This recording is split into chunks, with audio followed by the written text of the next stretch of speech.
Welcome, I'm Professor Bingo Topics as every day. I present to you this course on mathematics for engineers and physicians.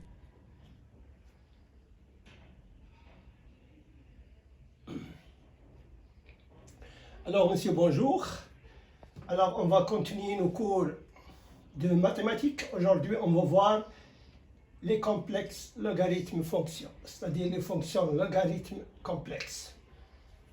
Alors, l'autre fois, on a vu les fonctions exponentielles complexes. Maintenant, on va voir leur inverse. Alors, soit z égale toujours à x plus y, une partie réelle et imaginaire. Alors, ez est égal à exponentielle de x plus y est égal à x multiplié par e et y. Donc, on constate que le module de ez, c'est ex, parce qu'il est toujours positif, et l'argument de ez, c'est y. Ça se voit de cette écriture d'Euler. Donc, R, c'est le module, est égal au module de z, est égal à ex, et l'argument de z est égal à y. Or, ez, il peut aussi s'écrire ez multiplié par 1 est égal à ez, et 1, on peut l'écrire aussi ei de pi k. Alors, ça veut dire ez multiplié par ei de kpi, avec k appartenant à z. Ez est donc périodique et de période de kpi. Dans le cas où ez égale à z tel que l'imaginaire de z est compris entre 0 et 2pi, alors ez, dans ce cas, il est bijectif. Chaque élément de départ, il a une image. Et inversement. Dans ce cas, ez admet une fonction inverse qui est logarithme de z. Z, alors, on peut l'écrire, module de z multiplié par e i phi, toujours, est égal à r multiplié par e phi. R, c'est le module, et phi, c'est l'argument de z.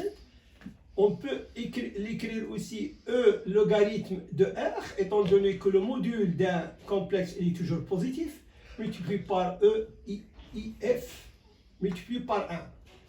C'est aussi exponentielle de logarithme de R, multiplié par E I phi, et 1, c'est toujours E I de kpi, égal à l'exponentielle de logarithme de R plus I, multiplié par phi plus de kpi. De kpi, c'est la période de ce complexe. Alors, si on formule maintenant logarithme de z, c'est logarithme de l'exponentielle de logarithme de r plus i phi plus de kpi, et ça donne logarithme de r plus i phi de kpi. R supérieur à 0, i phi, il est compris entre 0 et 2pi, donc on peut annuler ce 2 kpi parce qu'on va se limiter à cet intervalle entre 0 et 2pi sans passer à la période. Donc, k est égal à 0.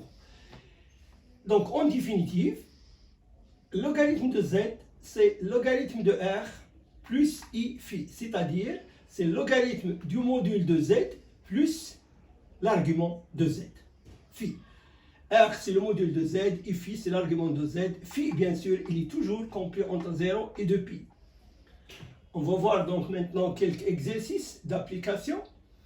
Dans cet premier exercice, déterminer le logarithme de z pour les nombres complexes suivants.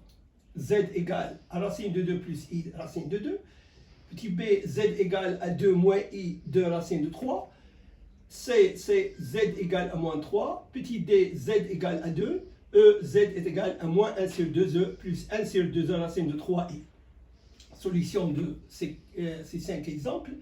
A, z est égal à racine de 2 plus i de pi. Donc, on va passer à l'écriture de la formule polaire, ou d'Euler. Donc, R est égal, le module de Z est égal à 2, dans ce cas, et phi est égal à pi sur 4. Z peut s'écrire alors 2i pi sur 4 est égal à E logarithme de 2 i pi sur 4 est égal à l'exponentielle de logarithme de 2 plus e pi sur 4.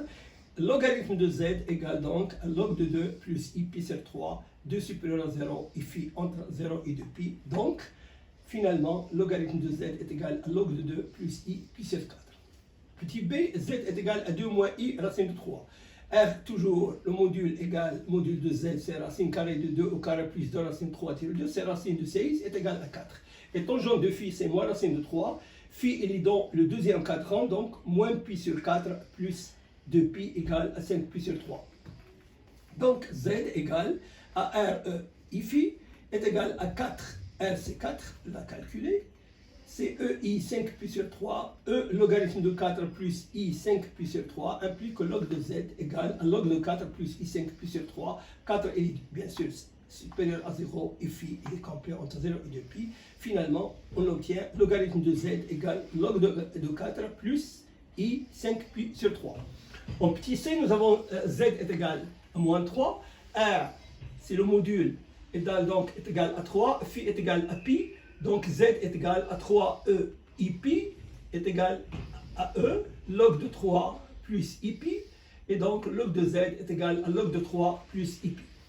Petit d, Z est égal à 2. On a maintenant A réel, Z appartenant à R, il est positif. Son module, il est 2.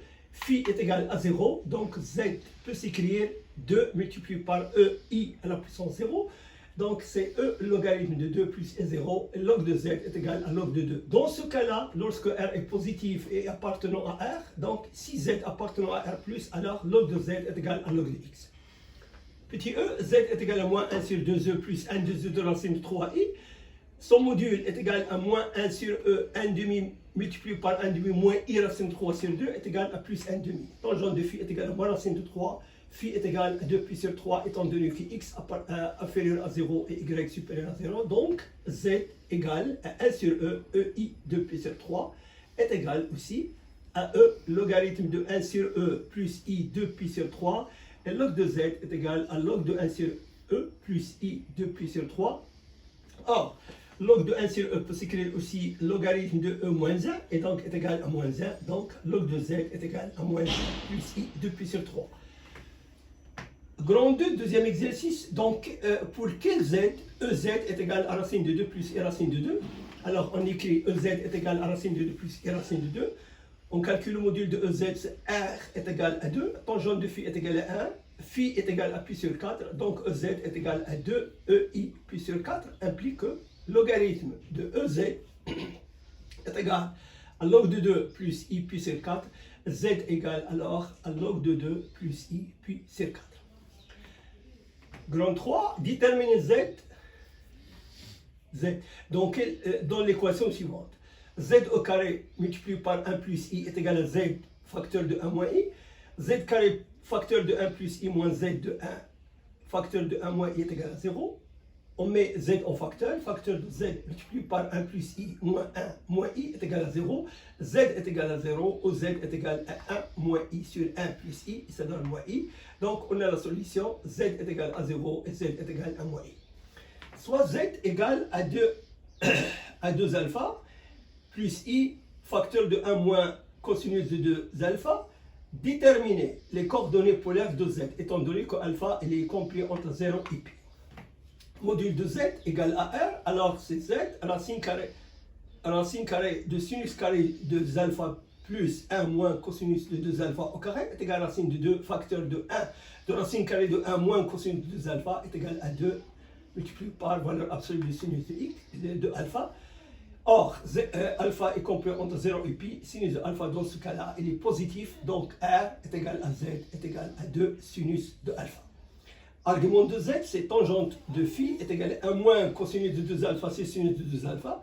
On peut le transformer, ces écritures des fonctions trigonométriques, est égal à 1 moins cosinus de 2 alpha, c'est cosinus carré de alpha moins sinus carré de alpha. Et sinus de 2 alpha, c'est 2 sinus de alpha, cosinus de alpha, est égal à 2 sinus carré de alpha, c'est 2 sinus de alpha, cosinus de alpha, et ça donne sinus de alpha, c'est cosinus de alpha, c'est tangente de alpha. Donc l'argument de Z est égal à phi est égal à alpha. Dans ce cas, alpha est égal à phi. Z, alors on peut l'écrire. Alors le module de Z multiplié par E et phi est égal à 2.